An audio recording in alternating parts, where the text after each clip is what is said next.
The house on Maplewood Drive had a memory of its own. It was a stately 4-bedroom colonial in Oak Park, Illinois, built in an era when hardwood floors were actually hard and crown molding wasn't made of hollow polyurethane. For Pamela Hayes, it wasn't just a piece of real estate. It was an archive. 35 years of history were etched into the grain of the oak dining table and the faint, permanent scent of cinnamon and lemon polish that lingered in the hallway. At 68, Pamela was a woman who appreciated order. Before retiring, she had spent 3 decades as a forensic accountant for a top-tier corporate firm in downtown Chicago. Her entire career was built on a singular, unshakable premise. People lie, but numbers don't. She had spent her life tracing hidden assets, unearthing corporate fraud, and reading the stories hidden in the margins of ledger books. That analytical sharpness hadn't dulled with age. If anything, the quiet of her widowhood had only fine-tuned her observations. It was a crisp Sunday afternoon in mid-October. The elm trees outside her window were shedding leaves the color of rusted coins. Pamela stood at the kitchen island, meticulously peeling apples for a pie. The house was perfectly silent, save for the rhythmic shh of the paring knife. She liked the quiet. Since her husband Arthur passed away 5 years ago, she had learned to wear her solitude not as a heavy cloak, but as a comfortable, tailored suit. The silence shattered at exactly 4:15 p.m. with the low electric hum of a Tesla Model X crunching over the gravel of her driveway. Pamela set down her knife, wiped her hands on a linen towel, and walked to the front window. Logan, her 35-year-old son, stepped out of the driver's side. He was dressed in the unofficial uniform of a tech startup CEO, attempting to project effortless success. A cashmere zip-up sweater, dark tailored denim, and pristine white sneakers that had never touched a speck of dirt. He was already on a phone call, his wireless earbud glowing faintly, his free hand gesturing aggressively in the air as he paced the driveway. From the passenger side emerged Isabella. At 32, Isabella Hayes was less a person and more a carefully curated brand. She ran a lifestyle and wellness Instagram account with 300,000 followers, peddling the illusion of organic motherhood and effortless luxury. She wore oversized Prada sunglasses that covered half her face and a camel-colored trench coat draped over her shoulders. In one hand, she held a $150 bottle of Napa Valley Cabernet. In the other, her iPhone, already angled high to record a video. "Hey guys," Isabella's voice drifted through the glass, carrying that specific breathy cadence reserved for her followers. "Just arriving at my mother-in-law's for our traditional Sunday dinner. Family is everything, you know. So important to stay grounded." Pamela watched her daughter-in-law pan the camera toward the colonial house, capturing the picturesque autumn aesthetic before abruptly dropping the phone to her side. The radiant, performative smile vanished instantly, replaced by a flat expression as she checked her reflection in the Tesla's tinted window. The back door of the car swung open, and 5-year-old Leo tumbled out, clutching a plastic dinosaur. At the sight of her grandson, the analytical coldness in Pamela's chest melted. He was the one genuine variable in the complex equation of her son's family. Pamela opened the front door just as Isabella reached the porch. "Pamela, darling," Isabella leaned in, pressing her cheek against the air next to Pamela's ear. She smelled of expensive Santal perfume and dry shampoo. "We brought the Camus. I know how much Arthur loved it." "Thank you, Isabella. It's lovely to see you," Pamela replied, her voice steady and warm. "Logan, are you joining us, or are you having dinner with your board of directors?" Logan hastily tapped his earbud, ending the call, and offered a tight, apologetic smile. "Sorry, Mom. Series B funding rounds. It's a bloodbath out there. You know how it is." He leaned in for a quick hug. His shoulders were tense, tight as coiled springs. "I remember," Pamela said mildly, ushering them inside. "But the market is closed on Sundays, Logan. The roast is almost ready." Dinner was a masterclass in unspoken tension. The dining room, bathed in the amber light of the chandelier, felt oddly suffocating despite its size. Pamela had prepared a traditional pot roast with roasted root vegetables, a family staple. Isabella pushed a solitary baby carrot around her Wedgwood china plate, explaining at length how her new naturopath had put her on a strict anti-inflammatory low-lectin protocol. Logan ate mechanically, his eyes darting to the glowing screen of his phone resting face up next to his fork every few seconds. "Put it away, Logan," Pamela said gently, taking a sip of water. "Whatever crisis is happening in Silicon Valley can survive without you for 20 minutes. Logan sighed, flipping the phone face down. "You're right. Sorry. It's just, scaling the company is taking a toll. We're expanding the team, looking at new office space in the West Loop. It's a lot of overhead." "Growth is expensive," Pamela noted. "But you've always been ambitious." Isabella took a slow, deliberate sip of her wine. She set the crystal glass down and exchanged a fleeting, almost imperceptible glance with Logan. It was a micro-expression, a tightening of the jaw, a slight nod. Pamela, who had spent decades reading the body language of nervous CEOs during tax audits, caught it instantly. The atmosphere in the room shifted. The casual family dinner was over. The agenda was about to begin. "Speaking of overhead, Pamela," Isabella began, her voice dropping an octave into a tone of manufactured syrupy concern. "We've actually been meaning to talk to you about this house. It's just so big. So much upkeep for one person." "I manage just fine, Isabella. The mortgage has been paid off for 10 years and Hector comes twice a month for the landscaping." "Yes, but physically," Logan chimed in, leaning forward, resting his elbows on the table. He deployed his best boardroom voice, the one that sounded reasonable, authoritative, and deeply patronizing. "Mom, you're not getting any younger, and frankly, Isabella and I have been a little worried about you lately." Pamela raised an eyebrow, pausing with her fork halfway to her mouth. "Worried? About what exactly?" Isabella reached across the table, placing her manicured hand over Pamela's. Her touch was cold. "You've been slipping, Pamela. Just little things. Last week you forgot that Leo had a peanut allergy when you offered him a cookie." "It was an oatmeal raisin cookie, Isabella. There were no peanuts in it. And Leo doesn't have a peanut allergy. He has a mild sensitivity to tree nuts, which I am perfectly aware of." "Still," Logan interrupted, his voice tightening slightly. "There was the stove incident last month. You left the burner on." "I left the burner on a simmer for the soup while I stepped outside to get the mail. I was gone for 90 seconds, Pamela stated, her tone remaining completely conversational, though a cold realization was beginning to pool in her stomach. They were rewriting her reality. It was classic, textbook gaslighting. They were planting seeds of incompetence, carefully constructing a narrative of a frail, failing elderly woman. "Mom, please don't be defensive. We're doing this out of love," Logan said, his leg beginning to bounce rapidly under the table. Pamela could feel the vibration through the floorboards. He only ever did that when he was lying or cornered. "We just want you to be safe and comfortable." Isabella seamlessly reached into her designer tote bag and pulled out a thick, glossy folder, sliding it across the polished oak table. "We took the liberty of looking into a few places," Isabella said softly. "This one is called Silver Pines. It's in Lake Forest. It's not a nursing home, Pamela. It's a resort-style senior community. They have a heated saltwater pool, gourmet chefs, a 24-hour concierge medical staff. You wouldn't have to lift a finger ever again."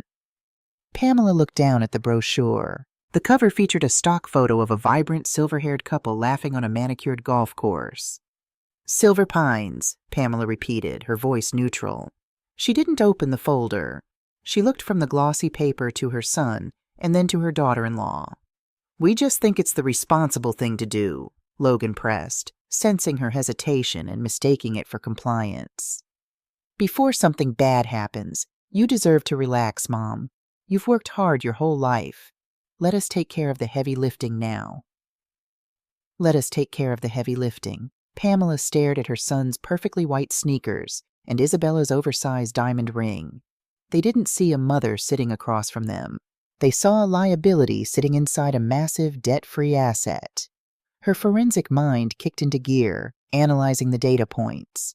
Logan's constant phone checking. The mention of expensive overhead for his startup. Isabella's aggressive, nervous energy. The sudden coordinated campaign to paint her as senile. It was a balance sheet that didn't add up. "It's a lovely thought," Pamela finally said, her voice smooth as glass. She picked up her wine glass and took a delicate sip, her eyes never leaving Logan's. I suppose I'm getting a bit tired of the stairs."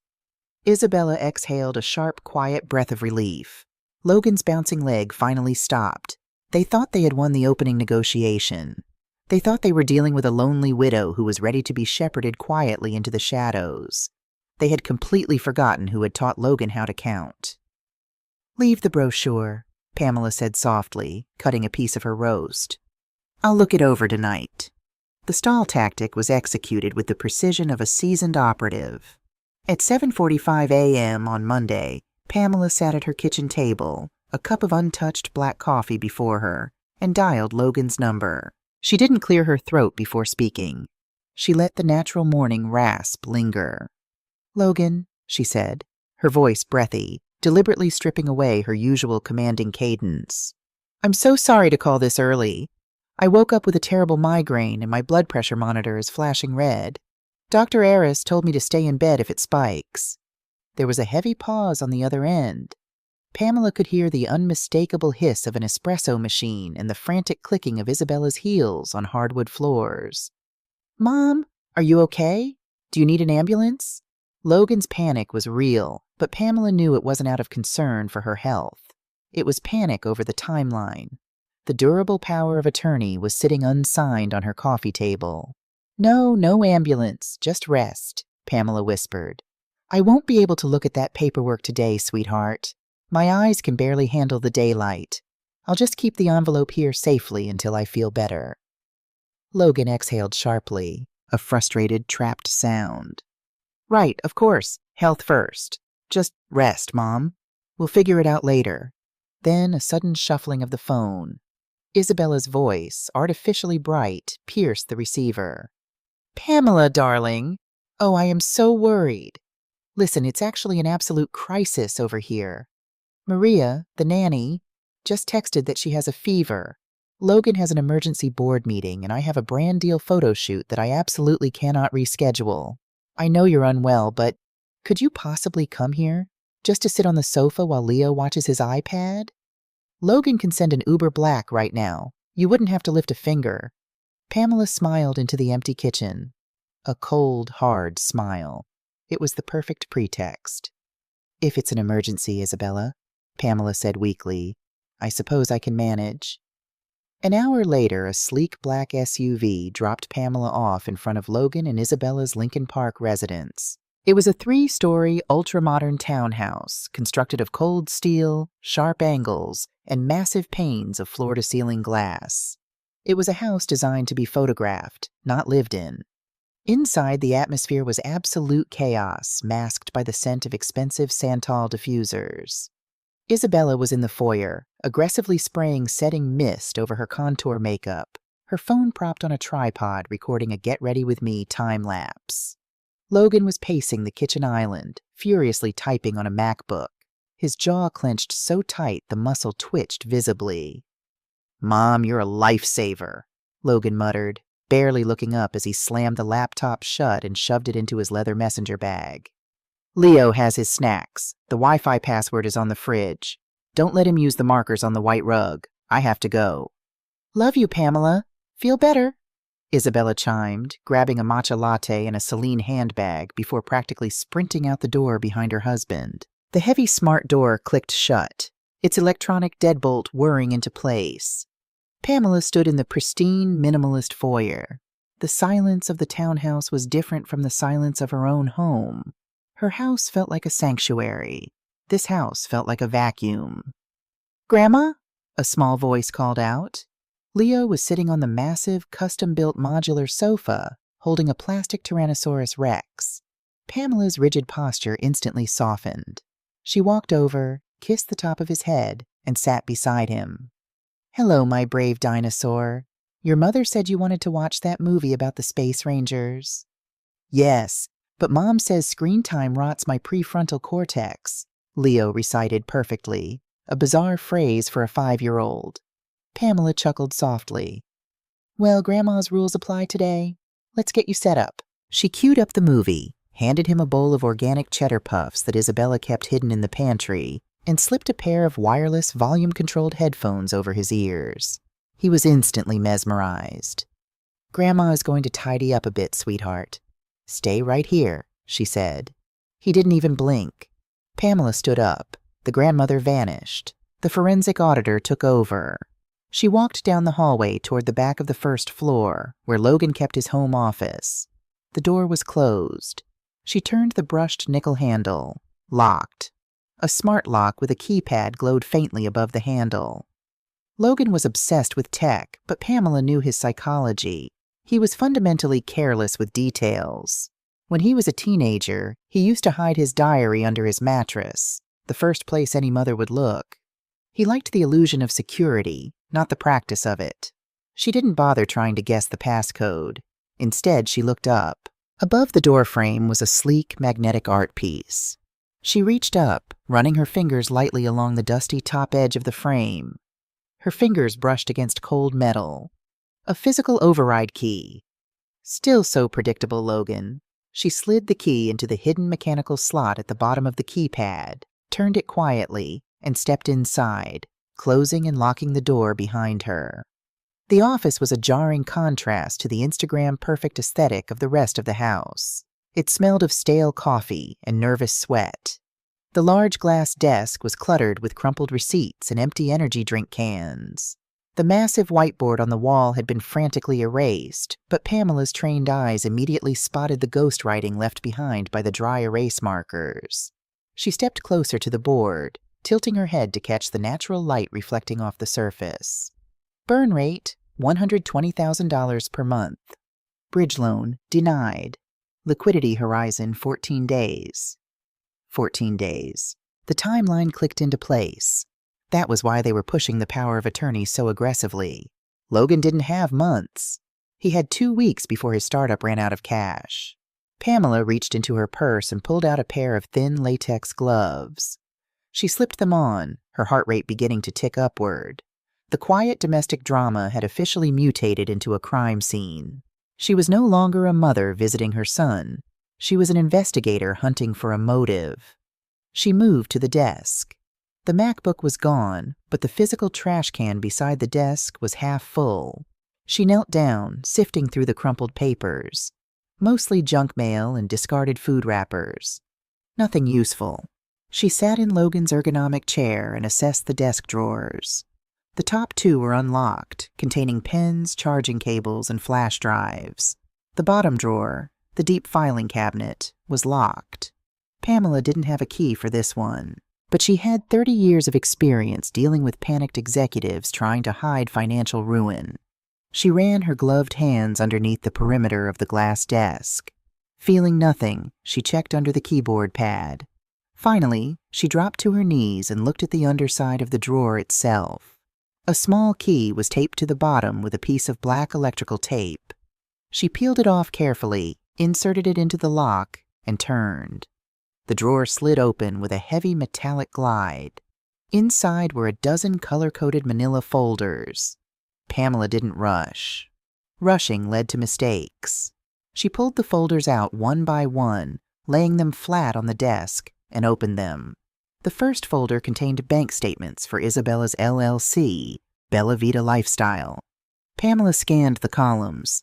The income from sponsorships was sporadic, maybe $5,000 a month, but the expenditures were catastrophic. $30,000 to a PR firm, $15,000 on a business retreat to Tulum. The credit card balances attached to the LLC were maxed out at $85,000. Isabella wasn't an entrepreneur. She was a financial sinkhole operating on unsecured debt. The second folder was worse. Much worse. It contained legal correspondence from a commercial lender, Apex Capital Partners. Pamela recognized the name. They were a shadow banking firm that provided predatory mezzanine loans to desperate tech startups. The interest rates were borderline usurious.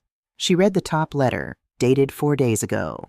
Notice of default and intent to call loan. Borrower, Vanguard Tech Solutions, Logan Hayes, CEO. Outstanding balance, $1.2 million. Pamela's breath hitched. $1.2 million. She scanned the second paragraph, the legal threat. Because Logan had personally guaranteed the loan, Apex Capital was preparing to seize his assets. But Logan's house was heavily mortgaged. His cars were leased. He had no equity, except for one thing. Pamela pulled out the last document in the folder. It was a printed email chain between Logan and a loan officer at Apex. From Logan Hayes to Marcus Thorne, Apex. Capital subject, RE. Alternative collateral, Maplewood property. Marcus, as discussed, I am acquiring durable power of attorney for my mother's estate this week. The property at 402 Maplewood Drive is fully paid off, appraised last month at $1.4 million. I will use this asset as collateral to restructure the debt and secure the bridge loan. Please hold off on the default filing. The paperwork is almost signed. The paperwork is almost signed. The words blurred for a fraction of a second as a physical wave of nausea hit her. Pamela dropped the paper on the desk and gripped the glass edge, her knuckles turning white beneath the latex gloves. He had already offered her home to the wolves. He had ordered an appraisal on her house behind her back. The Sunday dinner, the fake concern about the stove, the brochure for Silver Pines. It was all an elaborate, sickening theater production. They were going to leverage her house, sink the money into a failing startup, and when Vanguard Tech inevitably collapsed, Apex Capital would foreclose on her home. She would be evicted, left with nothing but an empty bank account and a spot in a nursing home she couldn't afford. Her own flesh and blood was preparing to financially assassinate her to save his ego. Suddenly, a loud synthetic voice echoed from the hallway ceiling. "Front door unlocked. Isabella." Pamela's head snapped up. Adrenaline flooded her veins, cold and sharp as ice water. Isabella was back. She had forgotten something. "Mommy's back, Leo. I forgot my ring light." Isabella's voice echoed from the foyer, the sound of her heels clicking rapidly against the floorboards. Pamela had less than 30 seconds. Her hands moved with terrifying speed. She shoved the email chain and the legal notices back into the folders. She dropped the folders into the filing drawer, slammed it shut, and locked it. She took the small key, pressed it firmly against the sticky residue of the black electrical tape under the drawer, ensuring it held. She grabbed her phone, turning off the camera app she had used to snap a quick photo of the email. She stripped the latex gloves off her hands, shoved them deep into her blazer pocket, and backed toward the door. "Leo, where is your grandmother?" Isabella's voice was closer now, moving toward the kitchen. Pamela unlocked the deadbolt, slipped out of the office, and pulled the door shut, just as Isabella rounded the corner of the hallway. Isabella stopped dead in her tracks, her eyes narrowing as she looked at Pamela standing suspiciously close to Logan's off-limits office. "Pamela? What are you doing down here?" Pamela didn't flinch. She reached into the hallway closet right next to the office door, pulling out a small handheld vacuum. She turned to Isabella with a perfectly placid, slightly confused smile. "Oh, Isabella. Leo dropped a few of those cheddar puffs on the rug. I was just looking for a dustbuster. You know how ants can be this time of year." Isabella stared at her for a long, calculating second. Then the influencer smile snapped back onto her face. "Oh, Pamela, leave it. The cleaners come tomorrow. Go sit down. You're supposed to be resting your blood pressure." "You're right, dear. My head is still swimming," Pamela murmured, walking past her daughter-in-law back toward the living room. Her head wasn't swimming. Her mind had never been clearer. The investigation was over. It was time to prepare the audit. And Logan Hayes was about to fail spectacularly. The Uber ride back to Maplewood Drive was a blur of gray Chicago skyline and the rhythmic thumping of Pamela's own heart. She sat perfectly still in the back seat, her hands folded neatly in her lap, staring unblinkingly at the headrest in front of her. On the outside, she looked like an elegant, slightly fatigued grandmother returning from a morning of babysitting. Inside, a slow-motion detonation was taking place. When the driver pulled into her driveway, Pamela tipped him generous 20% in cash, walked up the brick path, and unlocked her front door. The house was exactly as she had left it. The grandfather clock in the hallway ticked its steady, comforting rhythm. The faint scent of the cinnamon apple pie she had baked the day before still hung in the air. This was her sanctuary. For 35 years, these walls had absorbed her life, the laughter of her husband, the frantic footsteps of a young Logan running down the stairs, the quiet, shared cups of coffee on Sunday mornings. She walked into the living room. The thick 24-page durable power of attorney still sat on the coffee table, next to Logan's Mont Blanc pen, waiting like a coiled snake. Pamela didn't take off her coat. She walked straight past the living room and into Arthur's old study. She closed the heavy oak doors, engaged the brass lock, and sat at the desk. She pulled her smartphone from her purse and synced it to the wireless laser printer sitting on the credenza. For the next 10 minutes, the only sound in the room was the mechanical whir and rhythmic sliding of paper as the printer spat out the 24 high-resolution photographs she had taken in Logan's office. Pamela lined the freshly printed pages across the massive expanse of the leather-topped desk. She didn't need her reading glasses for this. She needed her forensic lens. She was no longer Pamela the mother. She was Pamela Hayes, senior auditor. She started with Isabella. The financial footprint of Bella Vita Lifestyle LLC was a masterclass in modern delusion. Pamela traced her finger down the columns of printed bank statements. The income was paltry, a few $1,000s here and there from minor brand sponsorships and affiliate links. But the expenditure column was a bleeding artery. Isabella was spending $40,000 a year on a boutique public relations firm just to maintain her follower count and secure invites to exclusive events. There were recurring charges for organic meal deliveries, high-end injectables, leased designer wardrobes, and that catastrophic $15,000 wellness retreat in Tulum, Mexico. It was a phantom empire. Isabella's entire identity, the serene, wealthy, organic mother, was built on a tectonic plate of unsecured credit card debt. $85,000 worth spread across 4 premium platinum cards, all hovering dangerously close to their limits. Isabella wasn't an influencer. She was an addict chasing an aesthetic she couldn't afford. But Isabella's vanity was merely a symptom. Logan's debt was the disease. Pamela pulled the printed emails and notices from Apex Capital Partners to the center of the desk. Vanguard Tech Solutions, the startup Logan had boasted about at every Thanksgiving, the company that was supposed to disrupt the logistics industry, was effectively dead. She calculated the burn rate scribbled on Logan's whiteboard. $120,000 a month just to keep the lights on and pay his bloated staff. And the revenue? Minimal. The technology hadn't scaled. The Series B funding round he had casually mentioned at dinner wasn't a triumphant expansion. It was a desperate, failed attempt to find a lifeline. Investors had smelled the rot and backed away. That left Logan with Apex Capital, shadow bankers who preyed on desperate tech founders. A $2 million mezzanine loan with a predatory interest rate. A loan Logan had personally guaranteed. Notice of default. Intent to call loan. Pamela stared at the words until they blurred. She picked up the final piece of paper, the email exchange between Logan and the Apex loan officer. Alternative collateral, Maplewood property. Appraised last month at $1.4 million. I am acquiring durable power of attorney for my mother's estate this week. A cold physical shudder ripped through her body. Logan had ordered a drive-by appraisal of her home.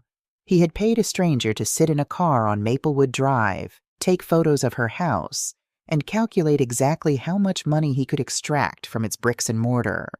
He had quantified her safe haven, her memories, and Arthur's legacy, reducing it all to a $1.4 million poker chip to throw onto the table of his failing startup.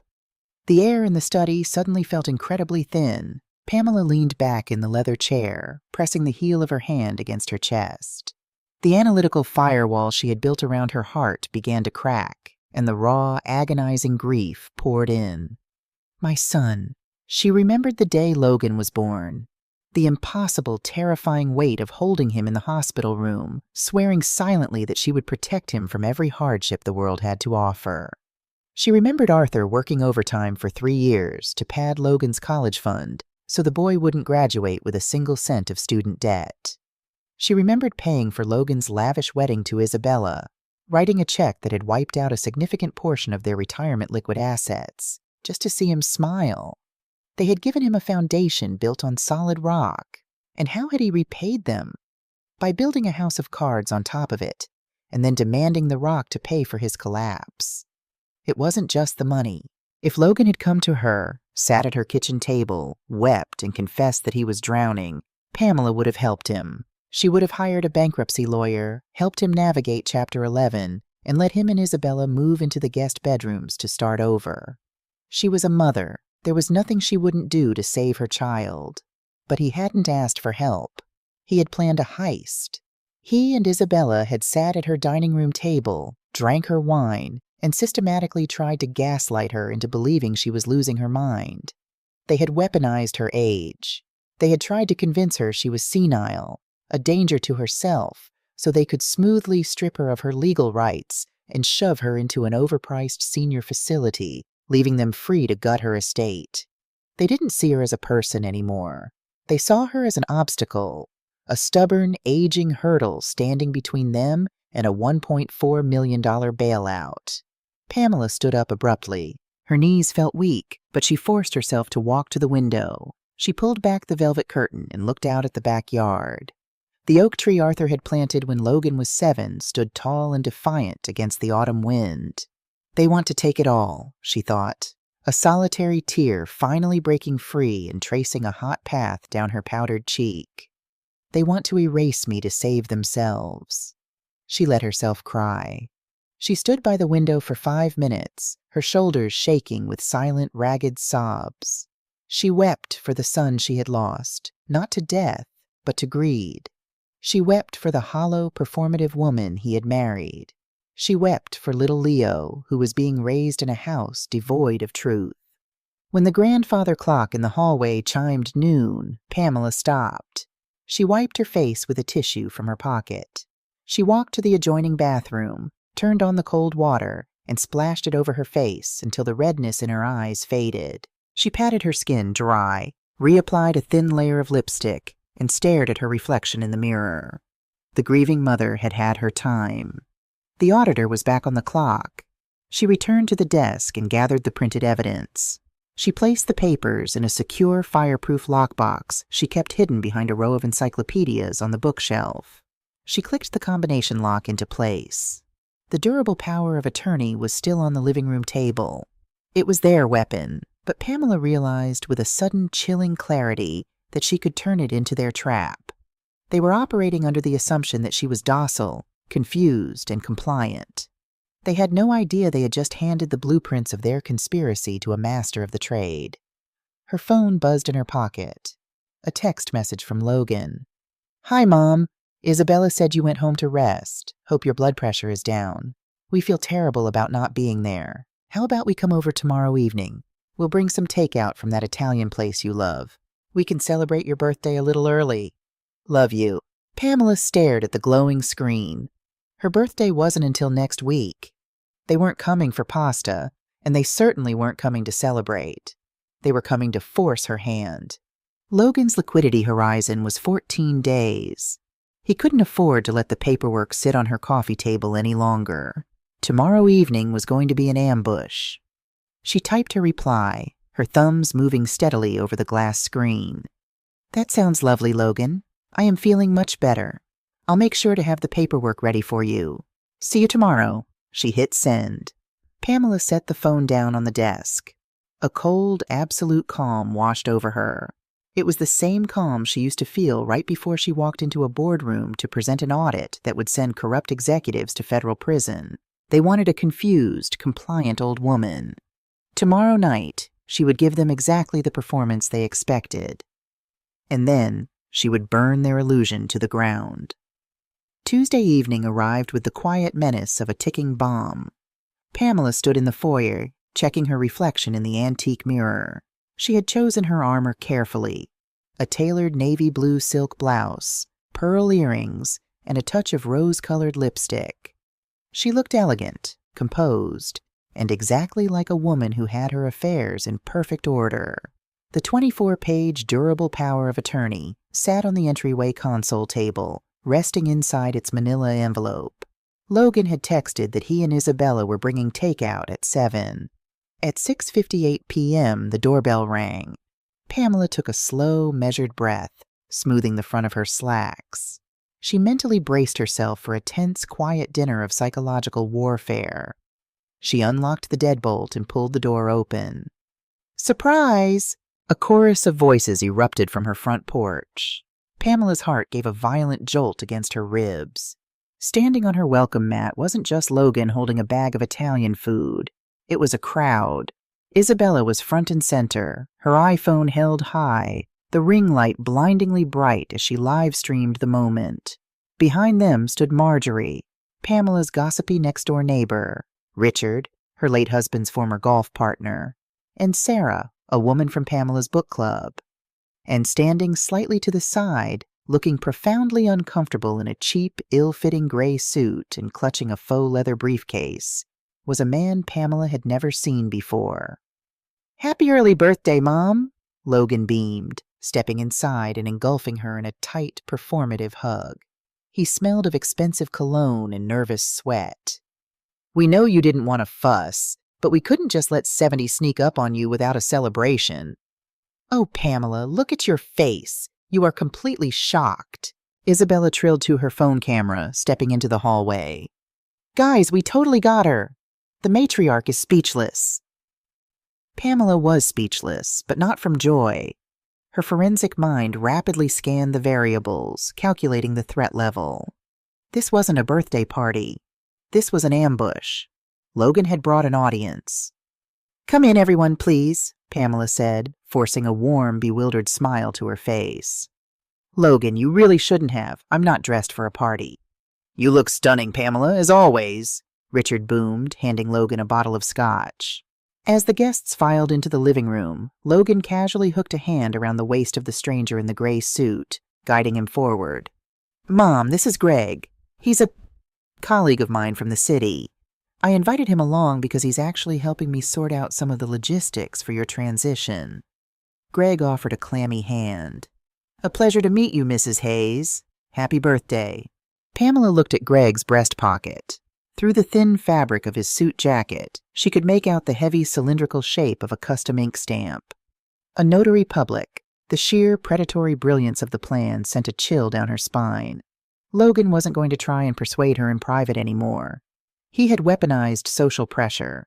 He was going to corner her in front of her friends and neighbors, relying on her sense of decorum to force her signature. If she refused to sign the paperwork in front of a cheering crowd celebrating her retirement, she would look paranoid, ungrateful, and exactly like the senile, difficult woman they were making her out to be.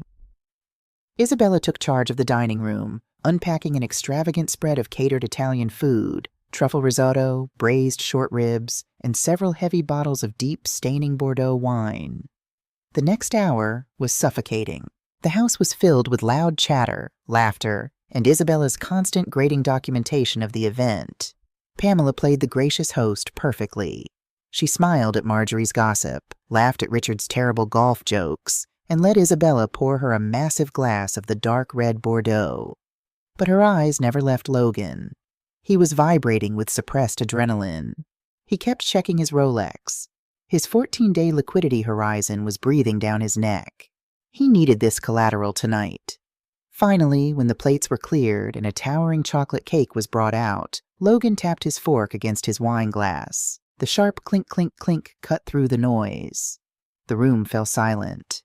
Isabella immediately raised her phone to record. "If I could just say a few words," Logan began, standing at the head of the table. He looked down at Pamela, his expression radiating manufactured adoration. "Mom, you have spent your entire life giving. You supported Dad, you raised me, and you've always been the rock of this family. But rocks get tired." A collective, sympathetic awe rippled through the guests. Marjorie clutched her heart. "Isabella and I have been talking," Logan continued, his voice thick with fake emotion. "And we decided that for your 70th birthday, the greatest gift we could give you is peace of mind. No more worrying about property taxes. No more stressing over blown fuses or lawn maintenance. It's time for you to relax." Logan walked over to the console table in the hallway and retrieved the manila envelope. He carried it back to the dining table with the reverence of a priest carrying a holy relic, placing it directly in front of Pamela. Pamela stared at the thick stack of paper. Her chest tightened. The trap was springing. "I've taken the liberty of having my lawyers draft up a comprehensive power of attorney," Logan announced to the room. He looked at Richard and Marjorie, smiling widely. "I'm officially taking over the boring stuff. Isabella and I are handling the paperwork, the bills, and getting Mom set up for her next chapter at Silver Pines, where she can just be pampered." "Oh, Logan, that is so wonderful," Sarah from the book club chimed in, wiping a tear from her eye. "Pamela, you are so lucky to have such a devoted son." "I really am," Pamela said softly. Her voice was steady, but beneath the table, her fingernails were biting into her palms. "And actually," Logan said, his voice dropping into a tone of casual, spontaneous realization, "since Greg is here, and Greg happens to be a licensed notary public." Greg stood up awkwardly, pulling the heavy metal stamp from his pocket and setting it on the table with a dull thud. "We figured, why not just get it out of the way right now?" Logan finished, pulling his Mont Blanc pen from his chest pocket and uncapping it. He held it out to Pamela. "Just a signature on the last page, Mom, and then we cut the cake." The room watched her in expectant, happy silence. Isabella's camera lens was pointed directly at her face. The psychological pressure was crushing. Pamela could feel the weight of their stares. Sign it, and be the good mother. Don't make a scene. Don't be difficult." If she said no, Logan would twist the narrative instantly. "Look at her. She's confused. She doesn't understand. She's getting aggressive." He would use her refusal as proof of her cognitive decline. Pamela looked at Logan. Behind the loving smile, she saw the sheer, desperate panic of a man drowning in $1.2 million of debt. He was daring her to ruin her own birthday party. Pamela took a deep, shaky breath. She let her shoulders slump, embodying the frail, overwhelmed woman they wanted her to be. "Oh, Logan," she whispered, her voice wavering perfectly. "You really have thought of everything. It's overwhelming." "Just sign right here, Mrs. Hayes," Greg the notary said, pointing to the bottom of page 24. "I just need to witness your signature, and then I'll stamp it." Pamela reached out her right hand to take the Mont Blanc pen from Logan. Her hand was trembling. Not a fake tremble, but a genuine adrenaline-fueled shake that she allowed to travel down her arm. "My goodness, my hands are just shaking," Pamela fluttered, offering a self-deprecating laugh to the guests. "Too much excitement for an old woman, I suppose." She leaned forward to sign. Her right hand held the pen, hovering over the signature line. But her left elbow, resting casually on the table, suddenly jerked. It was a precise, calculated, microscopic movement. Her elbow clipped the stem of the massive, oversized crystal wine glass sitting next to the document. The glass tipped in slow motion. "Mom, watch!" Logan barked, lunging forward. He was too late. The glass tipped past the point of no return. A tidal wave of dark, inky Bordeaux wine surged across the polished oak table. It hit the thick stack of legal paper dead center. The heavy bond paper drank the dark liquid instantly. The wine soaked through the signature page, bled through the financial clauses, and pooled around Greg's metal stamp. The ink from the expensive law firm's printer instantly smeared, turning the carefully crafted legal jargon into an illegible, purple-black, muddy blur. "Oh! Oh my God!" Pamela shrieked, jumping back and dropping the pen. She pressed her hands to her mouth in utter theatrical horror. "Oh, Logan, look what I've done! I am so clumsy!"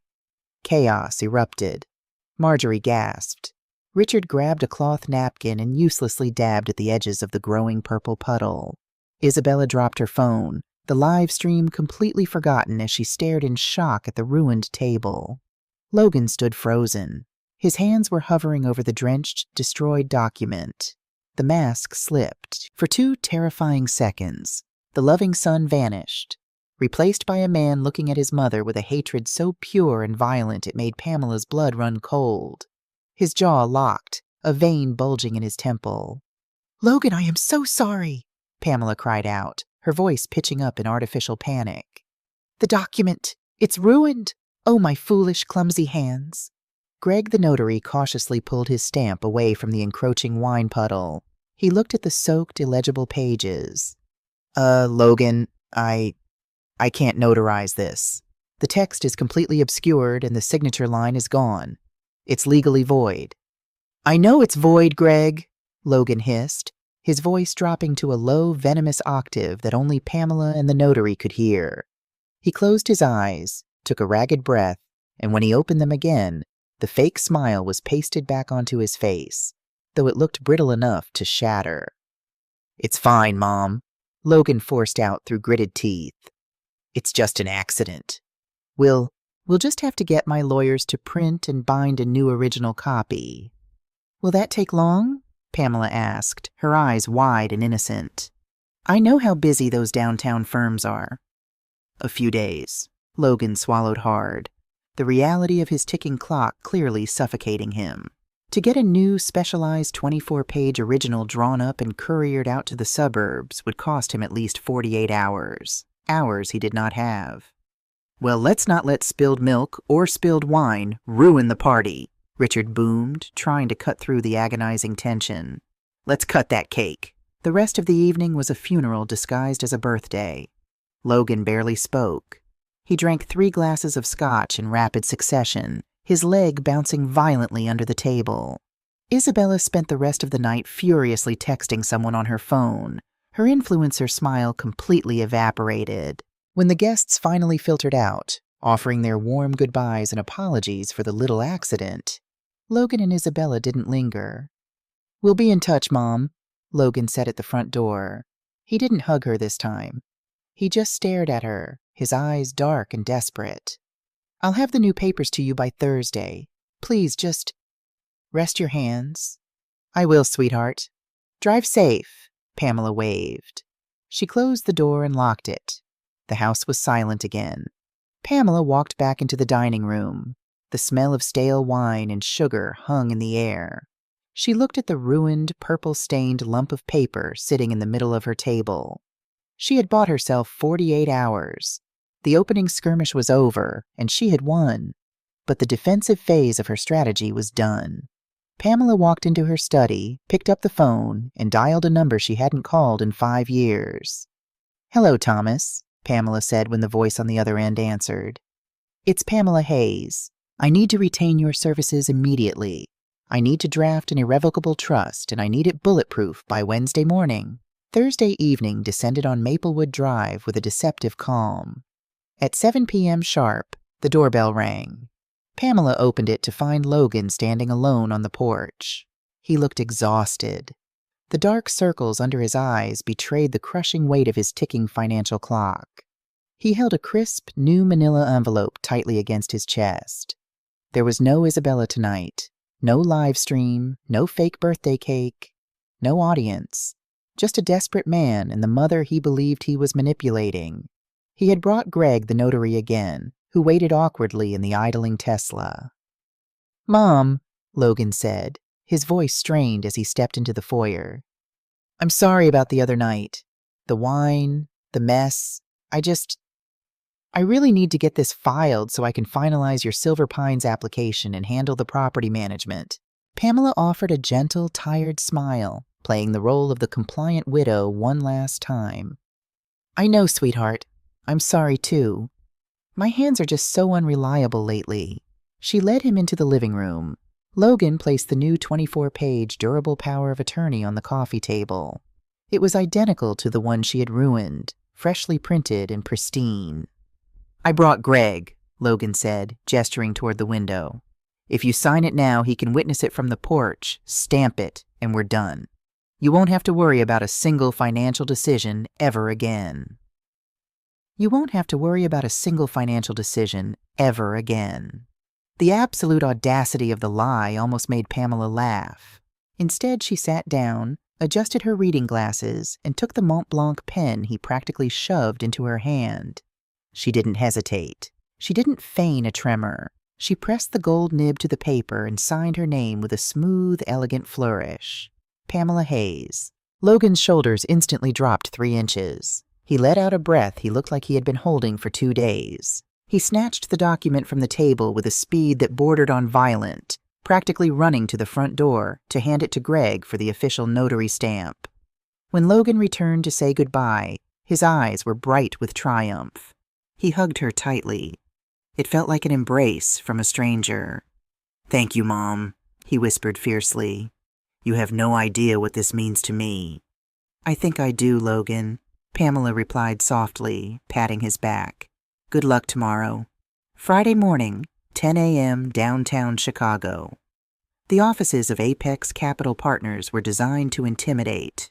Everything was made of brushed steel, slate, and cold, soundproof glass. Logan sat in a leather chair across from Marcus Thorne, a senior lending officer who wore a tailored suit and an expression of permanent, predatory boredom. Logan smoothed the lapels of his jacket, trying to project the aura of a successful tech founder, but the sweat pooling at the base of his spine betrayed him. "You're cutting it dangerously close, Hayes," Thorne said, leaning back and steepling his fingers.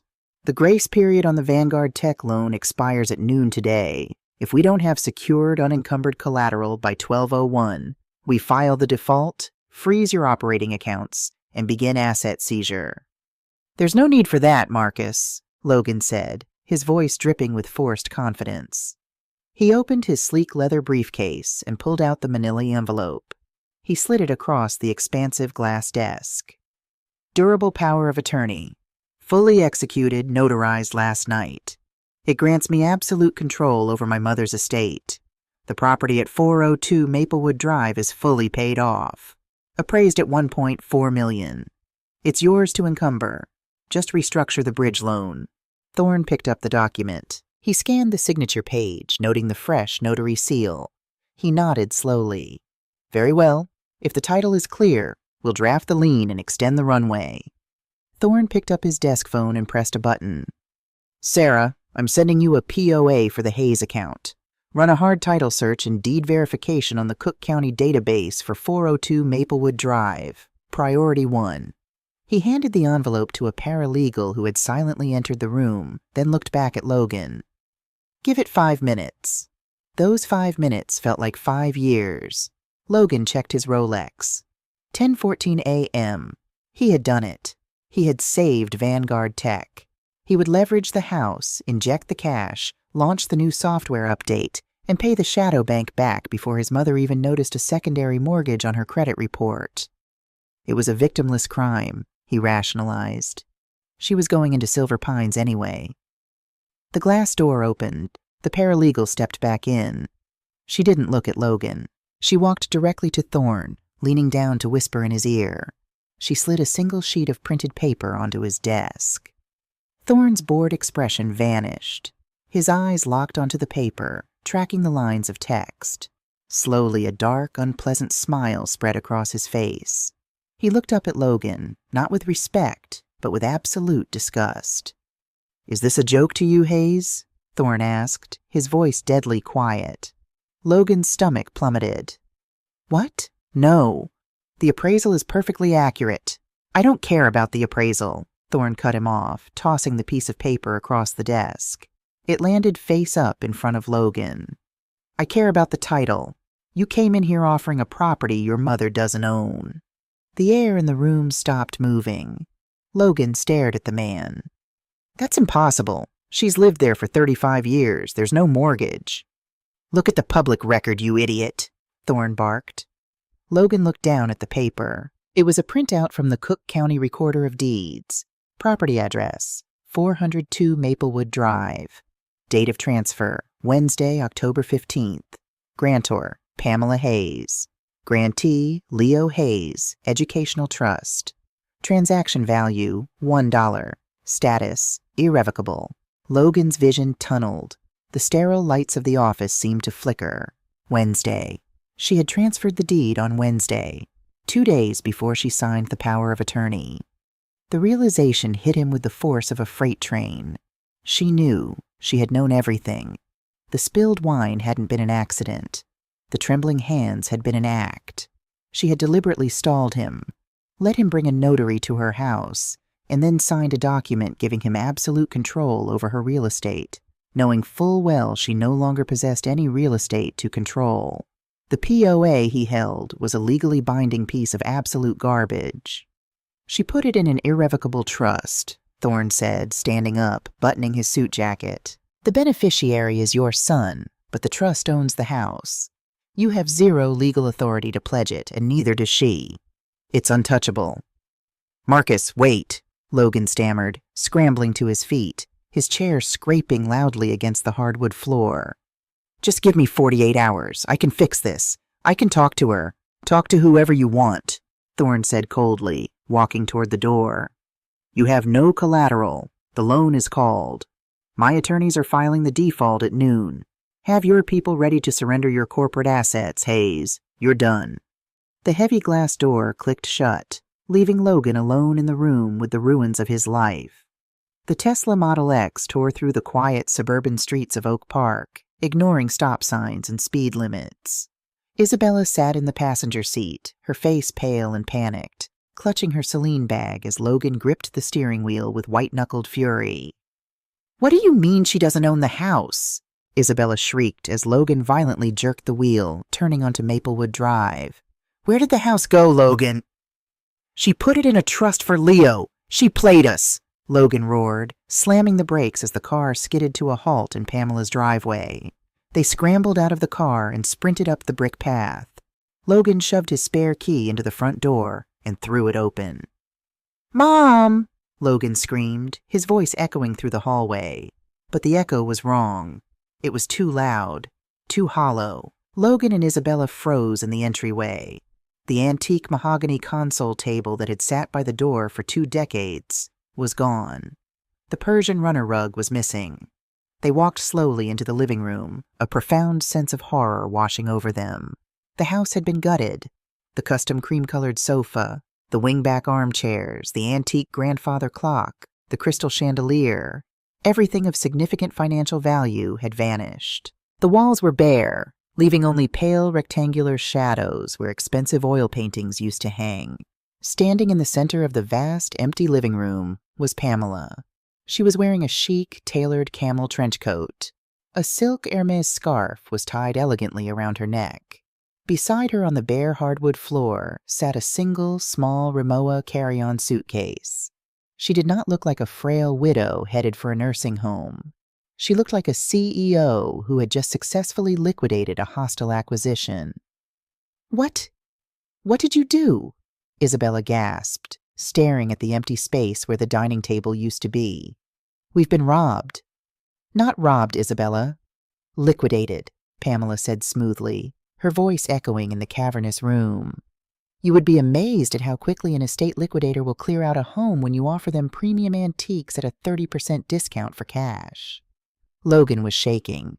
His face was a mask of furious, disbelieving terror. He crushed the worthless power of attorney in his fist. You set me up. You signed this. You smiled at me, and you knew it was worthless. I did, Pamela agreed calmly. I gave you exactly what you asked for, Logan. Authority over my assets. Unfortunately for you, my assets had already been reallocated. Why? Logan screamed, losing the last thread of his composure. It was just a bridge loan. I would have paid it back. You just bankrupted my company. You destroyed my life over a house. Pamela's expression remained absolute ice. She reached into her coat pocket, pulled out a folded piece of paper, and let it flutter to the floor between them. I didn't destroy you over a house, Logan, Pamela said, her voice dropping into a deadly, quiet register that forced him to stop yelling and listen. I destroyed your illusion because I am an auditor, and I found the discrepancy. Logan looked down at the paper on the floor. It was the Chase Bank wire transfer receipt, $50,000. Address to Vanguard Tech, featuring a signature that looked just like his mother's. All the blood drained from Logan's face.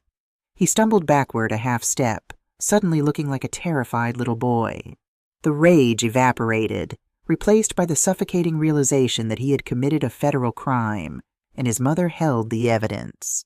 You stole from me, Pamela stated, delivering the words like a judge reading a sentence. You sat at my table, drank my wine, and tried to convince me I was losing my mind, all while you were forging my signature to raid your dead father's savings." Isabella turned to Logan, her eyes wide with shock. "You forged a wire transfer? Logan, that's a felony." "Shut up, Isabella," Logan croaked, his eyes glued to the paper on the floor. He looked up at Pamela, his voice cracking. "Mom, please. I was desperate. Apex was threatening me. I just needed cash to keep the servers running. I was going to put it back." "A thief always intends to put it back after they win at the casino," Pamela said coldly. "But you didn't win. You lost."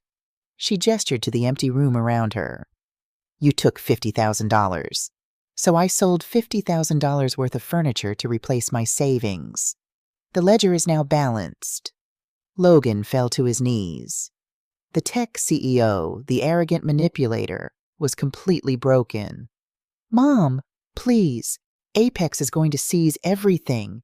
We'll lose the townhouse. Isabella's cards are maxed. We have nothing. Where are we supposed to live?" Pamela gripped the handle of her suitcase.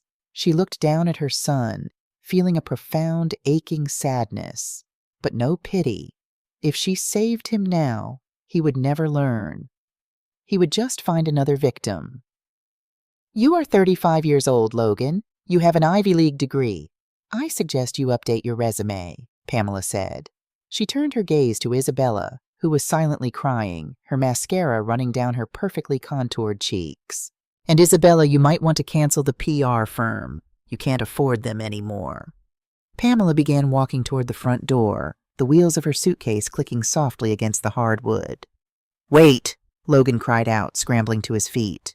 "Where are you going? What about the house? Who gets the house?" Pamela paused in the doorway. She didn't look back.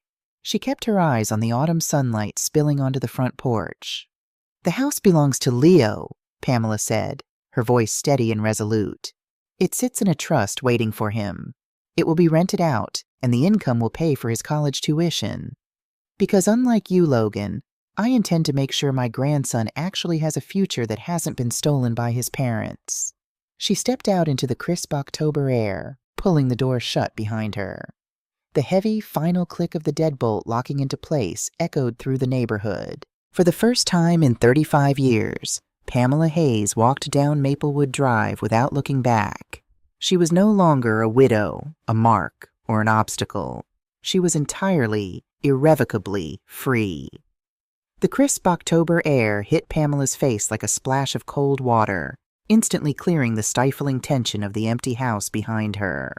She pulled the collar of her camel trench coat tighter against the wind and walked down the brick path. Her Rimowa suitcase rolled smoothly behind her, the faint click-clack of the wheels sounding like a metronome marking the end of an era. At the curb, a yellow Chicago taxi idled, its exhaust pluming white in the chill. The driver stepped out to open the trunk, but before Pamela could hand over her bag, the front door of the house flew open. "Mom, wait!"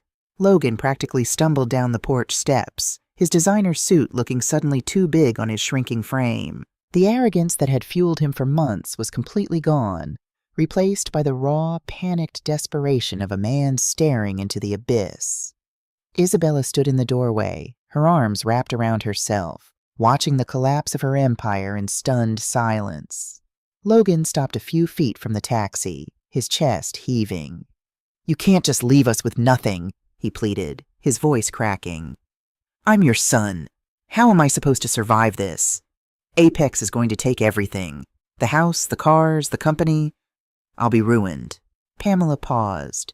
She looked at the boy she had raised. She saw the fear in his eyes, and the mother inside her, the woman who had bandaged his scraped knees and paid his college tuition, felt a profound, aching pull to fix it, to write a check, to save him from the fire.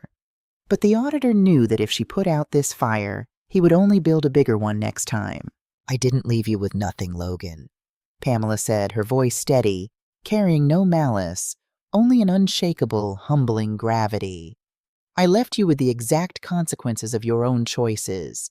You built a life on borrowed money and lies, and you expected me to be the collateral damage." "I was trying to build a legacy," Logan shouted, tears of frustration finally spilling over. For us, for Leo. A legacy is built on truth and hard work, Pamela corrected him quietly. Not on stealing from your father's savings and gaslighting your mother. You wanted to be a CEO, Logan? Then it is time to take accountability for your own bankruptcy. She reached out and gently patted his cheek. It was a maternal gesture, but it carried the absolute finality of a closed door. You are going to lose the company. You are going to lose the cars. And it is going to hurt, Pamela said, looking deeply into his tear-filled eyes. But when you finally hit the bottom, you will have the chance to build something real. That is the only inheritance I have left to give you. Learn how to survive on your own. Pamela turned to the driver, nodded, and climbed into the back seat of the cab. As the taxi pulled away from the curb, Pamela didn't look back out the rear window. She kept her eyes fixed straight ahead on the road. The sprawling, memory-laden colonial house on Maplewood Drive faded into the distance. She leaned her head against the cool glass of the window, closed her eyes, and exhaled a breath she felt she had been holding for 5 years. The heavy, suffocating weight of being the family's silent foundation lifted. She was free. The collapse of Vanguard Tech Solutions was swift, brutal, and entirely public. Apex Capital Partners executed the default within 48 hours. Corporate accounts were frozen. Servers were shut down. Without the $4 million collateral from Pamela's house, Logan's personal guarantee was called in. The shadow bank descended like vultures, picking his assets clean. The Lincoln Park townhouse was foreclosed on by December. The Tesla and Isabella's leased Range Rover were repossessed in January. Logan was forced to file for Chapter 7 personal bankruptcy. His credit score pulverized, his reputation in the Chicago tech scene reduced to a cautionary tale. For Isabella, the loss of capital was a tragedy. The loss of the aesthetic was fatal. Realizing that the organic, luxury influencer lifestyle was utterly unfundable with a bankrupt husband, she filed for divorce 7 months later. She moved to Los Angeles to chase a new brand identity, leaving Logan with joint custody but primary physical responsibility for Leo. She became a mother who existed mostly through FaceTime calls and curated holiday posts. Logan was left standing in the rubble of his own arrogance. Stripped of his titles, his tailored suits, and his illusions, he had no choice but to face the exact reality his mother had predicted. He had to hit the bottom. 2 years later, the autumn leaves in Evanston were a brilliant, fiery orange. The quiet, middle-class suburb just north of Chicago was a world away from the high-stakes, hyper-competitive atmosphere of Lincoln Park. Pamela stood in the compact, sunlit kitchen of her 2-bedroom condominium. It was a fraction of the size of the house on Maplewood Drive, but it felt infinitely larger. There were no ghosts here, no echoes of Arthur's footsteps, no heavy memories weighing down the floorboards, and no constant pressure to maintain an enormous property. She hummed softly to herself as she pulled a tray of oatmeal raisin cookies from the oven. At 70, Pamela looked younger than she had at 68. The permanent tension in her shoulders had vanished. She had joined a local auditing board as a volunteer consultant for nonprofits, joined a gardening club, and finally learned how to paint with watercolors. She had reclaimed her identity, not just as a mother or a widow, but as a woman. "Grandma, they smell like cinnamon." 7-year-old Leo bounded into the kitchen, his socks sliding on the laminate hardwood. He was taller now, missing a front tooth, and wearing a faded superhero t-shirt. The iPad was nowhere in sight. "They certainly do, my brave dinosaur," Pamela smiled, sliding the cookies onto a cooling rack. "But you have to wait 10 minutes or you'll burn your tongue. Go wash your hands, your father will be here soon." "Okay." Leo sprinted toward the bathroom. At exactly 4 p.m., the doorbell rang. Pamela wiped her hands on her apron, walked to the front door, and looked through the peephole. Standing in the hallway was Logan. He didn't wear cashmere anymore. He was dressed in a simple, durable flannel shirt, dark Levi's, and practical leather work boots that actually showed signs of wear.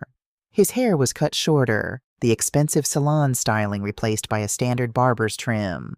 Out in the parking lot sat his current vehicle, a 2012 Honda Civic with a dented rear bumper. After the bankruptcy, Logan couldn't get a loan, let alone seed money for another startup. He had swallowed his pride and taken a job as a mid-level logistics manager for a regional freight company. It was a 9-to-5 job that required him to wear a hard hat on the warehouse floor and answer to a boss 10 years his junior. Pamela opened the door. "Hi, Mom," Logan said, offering a small, tired smile. The manic, arrogant energy that used to radiate from him was completely gone. In its place was a quiet, profound humility. "Hello, Logan," Pamela said gently. "Come in. It's freezing out there." He stepped inside, taking off his boots at the mat. He handed her a brown paper grocery bag. "I saw they had those Honeycrisp apples you like at the farmer's market. I picked up a few." "Thank you. That's very thoughtful," Pamela said, taking the bag. There was a brief silence between them. Not the suffocating, manipulative silence of the past, but the cautious, respectful silence of two people who had survived a war and were carefully navigating the peace. It had taken Logan a full year to call her after the eviction. A year of anger, denial, and finally, grueling self-reflection. When he finally reached out, he didn't ask for money. He didn't ask for the trust fund to be unlocked. He just asked if she would be willing to see Leo on the weekends so he could pick up overtime shifts at the warehouse. Pamela had agreed instantly. Since then, their relationship had been slowly, carefully rebuilt, brick by honest brick. "Dad!" Leo ran out of the bathroom, launching himself at Logan's legs. Logan's face lit up with a genuine, uncurated joy. He scooped the boy up, swinging him around. "Hey, buddy! Were you good for Grandma? Did you finish your spelling homework?" "Yes, and Grandma made cookies." Logan set the boy down and looked at Pamela. His eyes were clear. He looked exhausted, the kind of deep, bone-weary exhaustion that comes from honest blue-collar labor and single fatherhood. But he also looked solid. For the first time in his adult life, he wasn't pretending to be someone else. "I got a promotion today," Logan said quietly, leaning against the kitchen counter as Pamela plated the cookies. "Shift supervisor. It comes with a $5 an hour raise and better dental for Leo." Pamela stopped. She looked at her son. He wasn't bragging about a multi-million-dollar Series B funding round or a magazine cover. He was proud of a $5 raise he had earned with the sweat of his own brow. "That is wonderful news, Logan," Pamela said, a genuine warm smile spreading across her face. "I am very proud of you." Logan swallowed hard, looking down at the linoleum floor.